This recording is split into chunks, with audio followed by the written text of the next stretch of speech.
চপগুলো আমার সব ভাজা হয়ে গেছে। পরিবেশনের জন্য গরম গরম চপগুলো আমি প্লেটে উঠিয়ে নিচ্ছি। এই চপটা খেতে খুবই সুন্দর হয়। মুড়ি দিয়েও খেতে পারেন কিংবা শুধুও খেতে পারেন। আর এটা সর্ষে কাসুন্দি দিয়ে খেতেও খুব সুন্দর লাগে।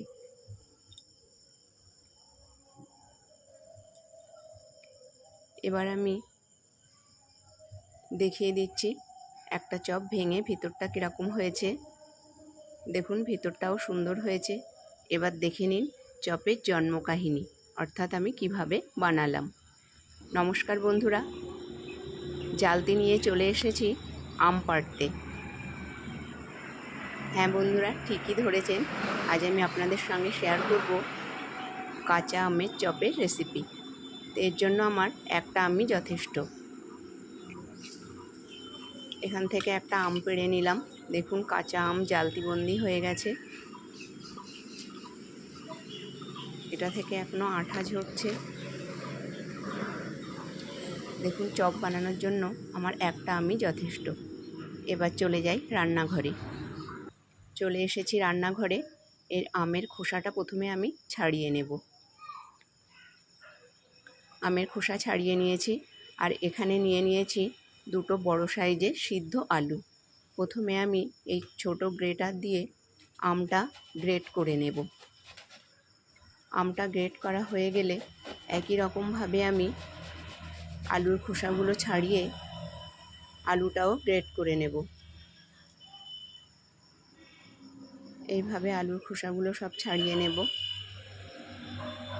আমি এখানে ছোট গ্রেটার ব্যবহার করেছি, আপনারা চাইলে একটু বড় গ্রেটার দিয়েও এটা গ্রেট করে নিতে পারেন। দেখুন এইভাবে আলুটাও আমি গ্রেট করে নেব।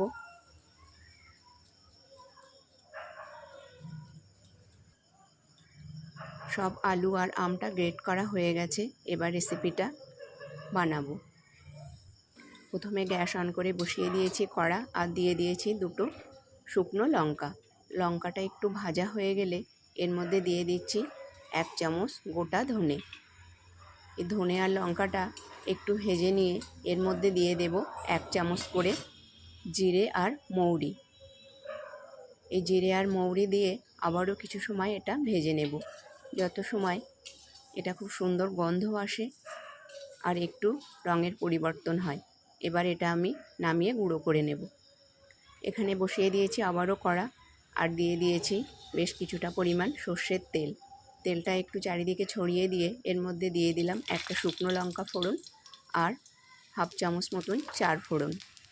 এবার দিয়ে দিচ্ছি 1 টেবিল চামচ আদা আর কাঁচা লঙ্কা বাটা। এবার এটাকে একটু নাড়িয়ে নিয়ে এর মধ্যে দিয়ে দিচ্ছি গ্রেট করে রাখা সিদ্ধ আলু। আলুটা ভালোভাবে এর মধ্যে মিশিয়ে নেব। এটা মেশানো হয়ে গেছে। এবার এর মধ্যে দিয়ে দেব গ্রেট করে নেওয়া কাঁচা আম। আমি এখানে আম্রপালি আম নিয়েছি, আর এই আমের মধ্যে প্রচুর রস আছে। এই রসটা আমি একটু চেপে বাদ দিয়ে আমটা দেব।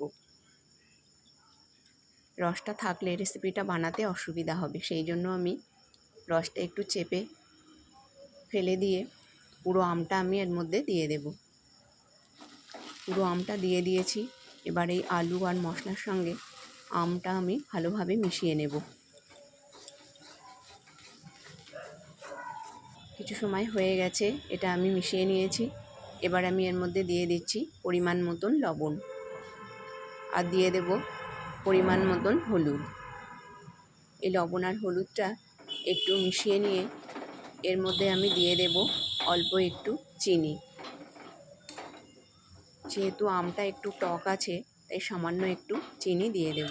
আপনারা চাইলে চিনিটা নাও দিতে পারেন যদি বেশি টক পছন্দ করেন। চিনিটা দিয়ে এটা মিশিয়ে নেব।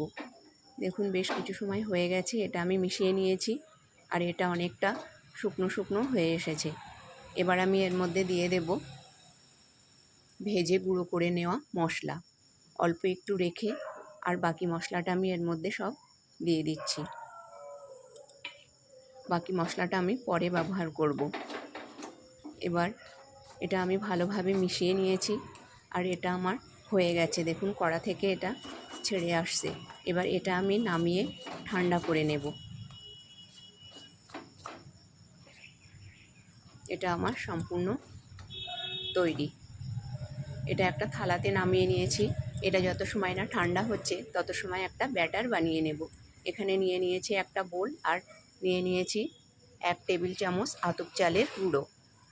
এবার এর মধ্যে দিয়ে দেব 4 টেবিল চামচ বেসন। আপনাদের কাছে আতপ চালের গুঁড়ো যদি না থাকে তাহলে কর্নফ্লোর ব্যবহার করতে পারেন। এবার এর মধ্যে দিয়ে দিচ্ছি হলুদ, অল্প একটু হলুদ দিয়ে দিলাম। এবার দিয়ে দেব পরিমাণ মতন লবণ। এবার দিয়ে দেব বাকি মশলাটা, যে গুঁড়ো মশলাটা আমি করে নিয়েছি ভেজে, বাকি মশলাটা এর মধ্যে দিয়ে দিলাম। এবার দিয়ে দেব অল্প একটু কালো জিরে। এবার দিয়ে দিচ্ছি অল্প একটু খাওয়ার সোডা। এবার এই সমস্ত শুকনো উপকরণগুলো ভালোভাবে মিশিয়ে নেব। এগুলো খুব ভালোভাবে মেশানো হয়ে গেলে এর মধ্যে আমি অল্প অল্প করে জল দেব। জল দিয়ে একটা স্মুথ ব্যাটার বানিয়ে নেব। এভাবে মিনিট 3-4 ফেটিয়ে আমি ব্যাটারটা তৈরি করে নিয়েছি। এবার এই ব্যাটারটা আমি কিছু সময় রেস্টে রেখে দেব। এটাকে আমি ঢেকে এবার হাতটা ধুয়ে নেব। হাতটা ধুয়ে নিয়েছি আর নিয়ে নিয়েছি একটু সাদা তেল। সাদা তেলটা হাতে মাখিয়ে নিয়েছি। এবার এখান থেকে এভাবে একটু মণ্ড নিয়ে আমি হাতের মধ্যে এভাবে চেপে চেপে গোল করে নিয়ে এটাকে আমি চ্যাপ্টা চ্যাপ্টা শেপ দিচ্ছি। আপনারা চাইলে নিজেদের ইচ্ছা মতন শেপ করে নিতে পারেন। আমি এখানে গোল গোল করছি, দেখুন এইভাবে করছি। এটা একটু ছোট হয়েছে, আর একটু বড় করলে এটা ভালো হবে, তাই আর একটু বেশি পরিমাণ নিয়ে আমি এটাকে করে নিচ্ছি। এইভাবে 2 হাতে তালুর মাঝখানে রেখে এটাকে চেপে একটু বড় সাইজের করে নিচ্ছি, তাহলে এটা দেখতেও সুন্দর হবে। দেখুন এগুলো আমি এরকম করে নিয়েছি। এটাকেও একটু চেপে আমি বড় করে নিচ্ছি। এইভাবে বাকিগুলোও করে নেব। দেখুন সবগুলো আমার করা হয়ে গেছে। এবার আমি এগুলো ভেজে নেব। গ্যাস অন করে বসিয়ে দিয়েছি কড়া, আর দিয়ে দিয়েছি বেশ কিছুটা পরিমাণ রিফাইন্ড অয়েল। আর এখানে ব্যাটারের মধ্যে বানিয়ে রাখা এই চপটা দিয়ে দিলাম। দিয়ে এইভাবে উল্টে পাল্টে আমি ব্যাটারের মধ্যে এটা ভালোভাবে মাখিয়ে নিয়ে এই গরম তেলের মধ্যে ছেড়ে দেব। এইভাবে আমি আরও একটা দিয়ে দেব পাশে। দেখুন মোট 3টে দিয়ে দিয়েছি। এবার এগুলোকে আমি উল্টে পাল্টে ভালোভাবে ভেজে নেব। এটা খেতে খুবই সুন্দর হয়। এটা আপনারা মুড়ি দিয়েও খেতে পারেন। এইভাবে আমি উল্টে পাল্টে চপগুলো ভেজে নেব। তো বন্ধুরা, আমার আজকের এই রেসিপিটা যদি আপনাদের ভালো লেগে থাকে তাহলে লাইক, শেয়ার আর চ্যানেলটাকে সাবস্ক্রাইব করবার অনুরোধ রইল। দেখুন চপগুলোর 2 পিঠই আমার ভাজা হয়ে গেছে। এবার আমি এগুলো সব উঠিয়ে নিচ্ছি। উঠিয়ে নিয়ে বাকি চপগুলো ভেজে নেব। ভিডিওটা দেখবার জন্য ধন্যবাদ।